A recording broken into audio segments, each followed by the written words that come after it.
जतिन आवाज़ लगाते हुए घर में घुसता है। आ गया ऋषभ नानी के यहाँ से? नहीं जतिन, ऋषि अभी तक नहीं आया। बेटा ज़रा जाकर उसे ले आ। जतिन नाराज़ होते हुए बोलता है।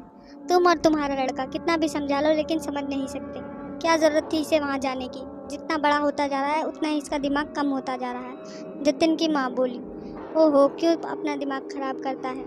पहले तो उसके बारे में पूछेगा और फिर हाथ धोकर उसके पीछे पड़ जाता है। नहीं जाना तो मत जा। कौन सा मेरी माँ उस पर ही काला जादू कर देगी? तू शोर मत कर बस।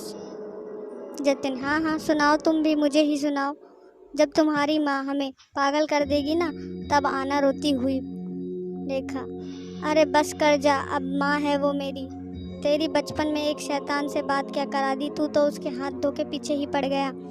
जतिन सामान पटकता हुआ, सिर्फ बात नहीं कराई थी, मेरी जान लेने वाली थी वो। उस दिन और पापा के साथ जो हुआ वो मैं समझा भी किसे रहा हूँ, मुझे ही जाना पड़ेगा। रेखा पापा के साथ जो भी हुआ वो एक हादसा था। जतिन वो भी हादसा था और आगे जो कुछ होगा वो भी हादसा ही समझोगी तुम तो। इतनी कहा सुनी के बाद दोनों शांत हो जाते हैं और जतिन अपना फ़ोन निकालकर ऋषभ को कॉल करता है। ऋषभ हाँ भैया क्या हुआ? जतिन साले 2 थप्पड़ पड़ेंगे तो गाल पर पता चल जाएगा क्या हुआ। अभी उस घर से निकल कर बाहर खड़ा हो जा, मैं आ रहा हूँ। ऋषभ 1 मिनट सांस तो ले लो भाई, क्या हुआ, क्या कह रहे हो? किसके घर से निकलकर बाहर खड़ा हो जाऊं? जतिन मुझे पता है तू नानी के घर गया है, माँ ने मुझे पहले से ही बता दिया है। ऋषभ शिट, माँ भी ना। ऋषभ ज़रा इधर आना। ऋषभ के पीछे से आवाज़ आती है। जतिन ले, अब तो पक्का हो गया, तू तुरंत उस घर से बाहर आ जा, मैं अभी आ रहा हूँ तुझे लेने। जतिन कॉल कट करता है और बाइक की चाबी लेकर तुरंत निकल जाता है ऋषभ को लेने। ऋषभ बताओ नानी क्या कह रही थी? नानी किसका कॉल था ऋषभ? ऋषभ भाई का था नानी, वो अभी आ रहा है मुझे लेने। नानी हंसती हुई तेरा भाई भी ना एक नंबर का डरपोक है। चल जा, जादुई कमरे के सामने वाली अलमारी में ही लाल रंग की मोमबत्ती रखी है, उन्हें लेकर आ। और हाँ, किसी चीज़ को छूना न। ऋषभ हाँ हाँ नानी पता है, किसी भी चीज़ को नहीं छूना है। ऋषभ वहाँ से जाता है और नानी ज़मीन पर रंगोली सी बनाती है, कुछ मंत्र पढ़ने लगती है। ऋषभ उस कमरे में घुसता है और हर बार की तरह उस कमरे को देखकर वो अपनी दुनिया में ही खो जाता है। उस कमरे में बहुत सारी अलमारियाँ बनी हुई थी जिसमें अजीब अजीब से बहुत सारे चीज़ें रखी हुई थी और ढेर सारी किताबें भी रखी हुई थी। कुछ चीज़ों में से डरावनी आवाज़ें आ रही थी। ऋषभ धीरे धीरे अंदर जाता है और सीधा उस अलमारी के पास जाकर लाल मोमबत्ती ढूंढने लगता है। उसे मोमबत्ती मिलती है और वो जल्दी से दरवाजे की तरफ बढ़ता है कि तभी उसके हाथ में एक मोमबत्ती गिरकर अलमारी के नीचे चली जाती है। वो धीरे से संभलकर नीचे झुकता है और अलमारी के नीचे हाथ डालकर मोमबत्ती ढूंढने लगता है।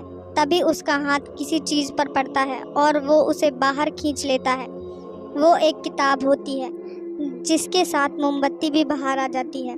ऋषभ मोमबत्ती उठाता है और सोचता है कि ये किताब यहाँ नीचे क्या कर रही है, इसे ऊपर रख देता हूँ।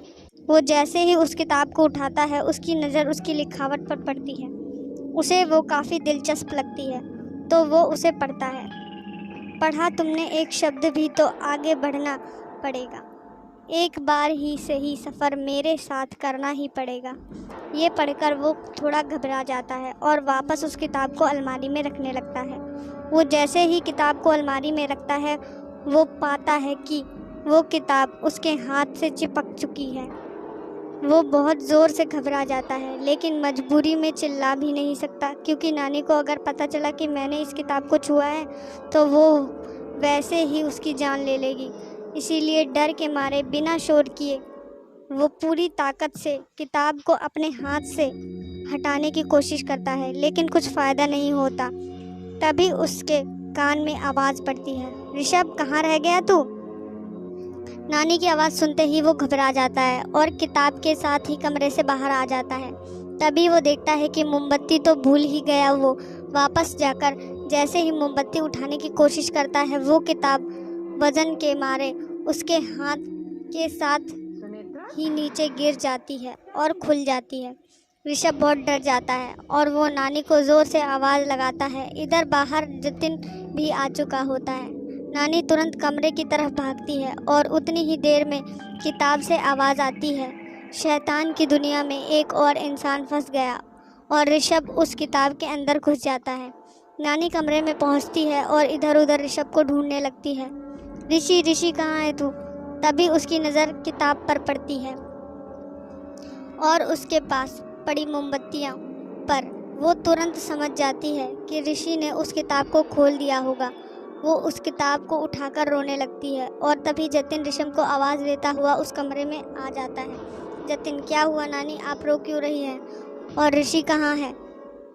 नानी एक शब्द भी नहीं बोलती और उस किताब को जतिन की तरफ आगे बढ़ाती हुई बस ऋषि ऋषि कहने लगती है। जतिन समझ जाता है कि वहाँ कोई अनहोनी हुई है और वो नानी को शांत कराकर उससे पूरी बात पूछता है। नानी उसे बताती है कि ये वही शैतानी किताब है और ऋषि ने इसे खोल दिया होगा, जिसकी वजह से वो इसके अंदर कैद हो गया है। ये सुनकर जतिन के होश उड़ जाते हैं और उसकी आंखों में आंसू आ जाते हैं।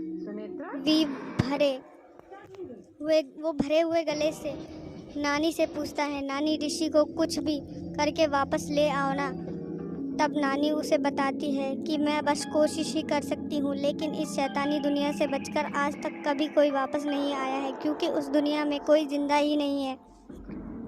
नानी की ये बात सुनकर वो नानी पर गुस्से से बरस पड़ता है और एक मोमबत्ती जलाकर नानी के पूरे जादुई कमरे को आग लगा देता है, जिससे पूरे कमरे में चीख पुकार सी मचने लगती है। लेकिन कुछ भी जल नहीं रहा होता, ना किताबें, ना बक्से और ना ही फूल पत्तियाँ। सिर्फ कमरे में लगी अलमारी आग की लपटों से झुलस जाती है।